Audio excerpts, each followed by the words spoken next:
তো আগের বাড়িটা তো আমি বলেইছিলাম যে বৌদি বাড়ি ঢোকার আগে অনেকগুলো নিয়ম কানুন ছিল, আর বাড়ি ঢুকে পরে আরো যে নিয়মগুলো হয়েছিল সেইগুলো আমি তোমাদের সাথে শেয়ার করব। আর প্রথমে বলে রাখি, গলার অবস্থা খুবই খারাপ, প্রচন্ড ঠান্ডা লেগেছে, তাই কথাগুলো আজকে এরকমই লাগবে, সো তোমরা এটা একটু অ্যাডজাস্ট করে নিও। তো বাড়ি ঢুকে তো দাদা প্রথমে বৌদির হাতে নোয়াটা পরিয়ে দিল, এরপর আমার জেঠুমাও বৌদি ভাইকে একটা নোয়া পরিয়ে দিচ্ছে।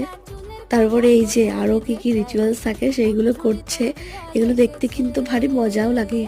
আর এখানে এই বাটিটার মধ্যে ছোট্ট ছোট্ট কুচো চিংড়ি মাছ ছিল। এরপর সব রিচুয়াল শেষ করে বাড়ির মধ্যে আমাদের যে রাধা গোবিন্দ আছে তার কাছে আশীর্বাদ নিয়ে তাদের নতুন জীবন চলা শুরু করলো। আর সব শেষে বৌদিও দাদাকে মিষ্টি খাইয়ে দিল, আর দাদাও বৌদিকে মিষ্টি খাইয়ে দিল। সো আজকের মতো এইটুকুই, দেখা হচ্ছে আবার নেক্সট পার্টে। আর ভিডিওটি ভালো লাগলে প্লিজ চ্যানেলটি সাবস্ক্রাইব করে দিও। টাটা।